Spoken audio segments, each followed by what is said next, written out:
जय श्री कृष्णा। प्रिय दर्शकों, भाई और बहनों, अष्टो चर्चा में आपका स्वागत है। आज के वीडियो में जो मीन लग्न के व्यक्ति हैं अर्थात पाइसेस असेंडेंट हैं, उनका अक्टूबर माह कैसा गुजरेगा, इस पे एक संक्षिप्त पर चर्चा करेंगे। आप कैसे पता करेंगे कि आप मीन लग्न के व्यक्ति हैं? तो आप अपना बर्थ डिटेल्स किसी अच्छे एस्ट्रो के सॉफ्टवेयर में डालिए। यदि D1 कुंडली में अर्थात जन्म कुंडली में या लग्न कुंडली उसको बोलते हैं, प्रथम भाव में 12 नंबर लिखा हो तो आप मीन लग्न के व्यक्ति हुए। जो महत्वपूर्ण गोचरीय परिवर्तन है अक्टूबर माह में वो इस प्रकार है कि 2 तारीख को शुक्र का वृश्चिक राशि में प्रवेश हो रहा है। ये 1 अक्टूबर को गोचरीय परिस्थितियां हैं और आपकी कुंडली में जिसे मैंने लगा रखा है, शुक्र 2 तारीख को वृश्चिक राशि में प्रवेश करेंगे अर्थात यहां से निकल के अष्टम भाव से निकल करके नवम भाव पे गोचर करेंगे। फिर 2 तारीख को ही बुध अपनी कन्या राशि में मतलब स्वराशि में वक्री अवस्था में ही वापस आएंगे। तो बुध यहां से निकल करके वापस सप्तम भाव पे गोचर करेंगे। गुरु महाराज बृहस्पति 18 अक्टूबर को मार्गी हो जाएंगे, डायरेक्ट हो जाएंगे अर्थात वक्री अवस्था से मार्गी अवस्था में चले जाएंगे और आपके मकर राशि में वो गोचर कर रहे हैं। शनि के साथ उनका नीच भंग योग हो रहा है।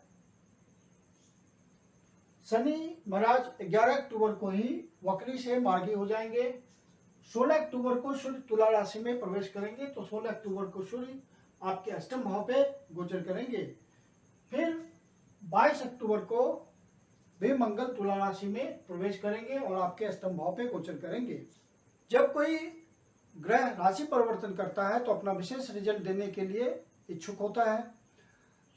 यदि आपके नेटल चार्ट में, ओरिजिनल नेटल चार्ट में कोई विशेष सुटेबल महादशा, अंतर्दशा, प्रत्यंतर दशा चल रही होगी और गोचर उसको टैली करेगा, अष्टक में ज़्यादा बिंदु होंगे तो विशेष घटना घटित हो जाएगी।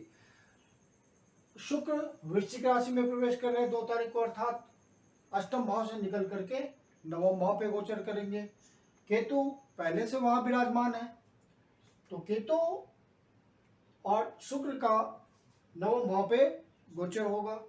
शुक्र आपके अष्टमेश हैं तो भाग्य भाव में थोड़ी रुकावटें आएगी और आपको ज्यादा प्रयास करना पड़ेगा क्योंकि शुक्र महाराज आपके तृतीय भाव के भी स्वामी हैं। हालांकि राहु वहां बैठे हुआ है, पहले से राहु बैठे हुए हैं तो राहु आपका तीसरे भाव में अच्छा रिजल्ट देते हैं। तो यहाँ पे आपके प्रयासों में वृद्धि हो जाएगी। राहु प्रयासों में वृद्धि कर देंगे और आपको प्रयास के थ्रू भाग्य का रिजल्ट मिलेगा। फिर 2 तारीख को बुध अपनी कन्या राशि में वक्री अवस्था में वापस आएंगे। तो अभी बुध अष्टम भाव में गोचर कर रहे हैं और 2 तारीख को सप्तम भाव पे गोचर करेंगे, अपनी राशि में गोचर करेंगे, वक्री अवस्था में रहेंगे तो ज्यादा पावरफुल रहेंगे और सप्तम भाव का अच्छा रिजल्ट देने की कोशिश करेंगे। जो व्यापारी वर्ग हैं, कोई पार्टनरशिप में बिजनेस करते हैं तो उनका अच्छा रिजल्ट आएगा। कोई नए वेंचर वो खोल सकते हैं, कोई नया पार्टनरशिप हो सकता है, पब्लिक वेंचर से रिलेटेड कोई बात हो सकती है। यदि आप पब्लिक इंटरेक्शन में हैं तो आपको अच्छा रिजल्ट हो सकता है। बस सावधानी ये रखनी है कि बुध वक्री अवस्था में है, विजडम का कारक होता है बुध, तो आपको किसी तरह का डिसीजन बहुत समझदारी से लेना है क्योंकि बुध वक्री है, गलत डिसीजन भी आपसे करवा सकता है। सूर्य और मंगल सप्तम भाव पे गोचर कर रहे हैं तो मंगल की शत्रु राशि है कन्या राशि, तो यहाँ पे कुछ आपका मैरिटल लाइफ में तनाव भी हो सकता है। 16 अक्टूबर को जब सूर्य तुला राशि में प्रवेश करेंगे तो ये आपके पार्टनर के लिए, लाइफ पार्टनर के लिए एक अच्छी स्थिति होगी। आर्थिक दृष्टिकोण से कोई उनको धन की प्राप्ति हो सकती है और उनके थ्रू आपको कोई धन की प्राप्ति हो सकती है। ससुराल पक्ष से कुछ आपको लाभ मिल सकता है, कुछ अच्छे रिलेशन बन सकते हैं। आपका लग्नेश गुरु में राज है और साथ में कर्मेश भी है और 11वें भाव में इच्छा पूर्ति के भाव में बैठे हुए, आय के भाव में बैठे हुए, लाभ के भाव में बैठे हुए हैं।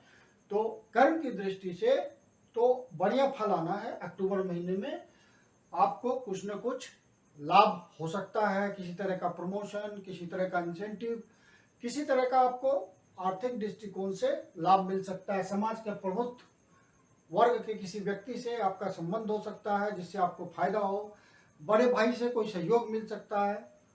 और गुरु महाराज चूंकि 11वें भाव में है, उनका नीच भंग योग है, हो चुका है, तो गुरु अच्छा रिजल्ट देंगे। यहाँ से 1 2 3 4 5 तीसरे भाव पे दृष्टि डाल रहे हैं, मतलब आपके प्रयासों में आपको अपने प्रयासों में सफलता मिलेगी। गुरु महाराज सप्तम दृष्टि से पंचम भाव को देख रहे हैं, तो ये उनकी डिजायर है।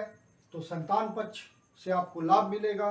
संतान पक्ष चूंकि चंद्रमा अपना गोचर वहीं से स्टार्ट कर रहा है, 1 तारीख को स्वराशि में है, तो संतान पक्ष का अच्छा रिजल्ट मिलेगा। संतान संबंधी कोई आपको शुभ समाचार मिल सकता है। और यदि आप स्पेकुलेशन वगैरह में लगे हुए हैं तो लॉन्ग टर्म इन्वेस्टमेंट यदि आप करेंगे तो आपको फायदा मिलेगा। इस तरह का आप मार्केट में इन्वेस्टमेंट करते हैं तो समझदारी से करेंगे तो आपको रिटर्न अच्छा मिलेगा। स्टूडेंट के लिए बढ़िया समय होगा, पढ़ाई लिखाई का अच्छा रिजल्ट आएगा, कंपटीशन में सफलता के योग बनेंगे। लाइफ पार्टनर से तनाव के बावजूद सहज रिलेशन रहेंगे, किसी तरह की विवाद का निपटारा हो जाएगा क्योंकि गुरु की ब्लेसिंग आ रही है वहां पे।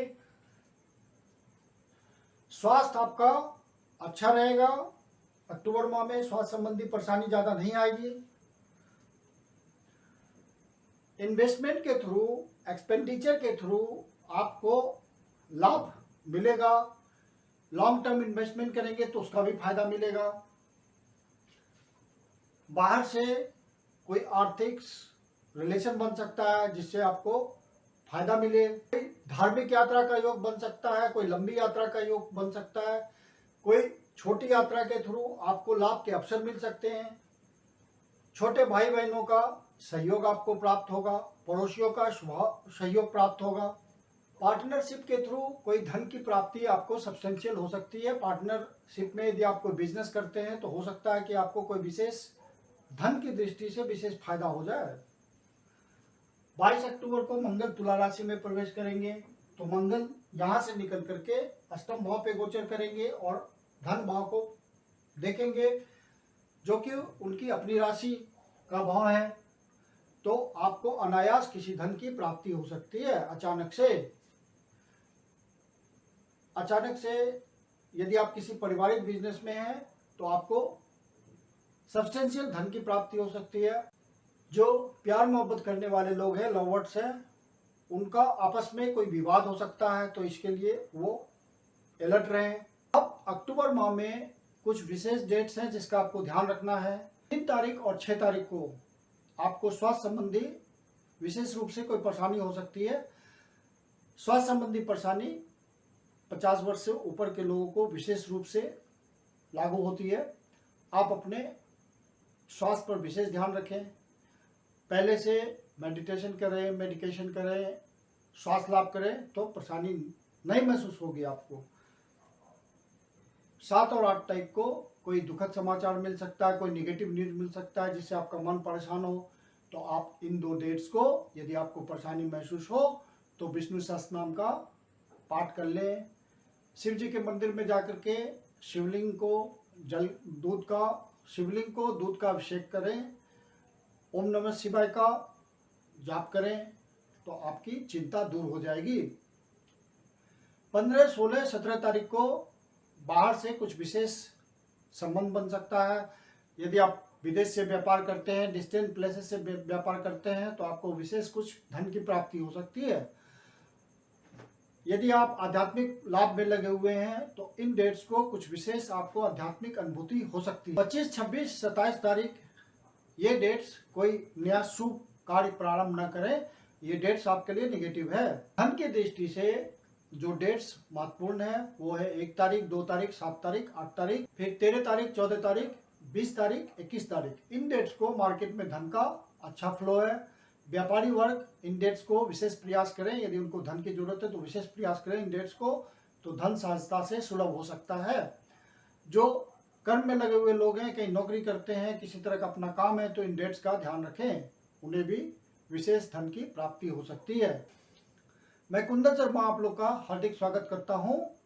यदि आपको वीडियो अच्छा लगा तो लाइक कीजिए, सब्सक्राइब कीजिए, शेयर कीजिए। यदि आपके जीवन की कोई समस्या है जिसका समाधान आप हमसे चाहते हैं तो मुझे संपर्क कर सकते हैं। मेरी अपनी कंसल्टेशन शुल्क होती है। नीचे डिस्क्रिप्शन बॉक्स में मेरा नंबर दिया हुआ है, आप मुझे मैसेज कर सकते हैं, कंसल्टेशन के लिए कॉल कर सकते हैं। धन्यवाद।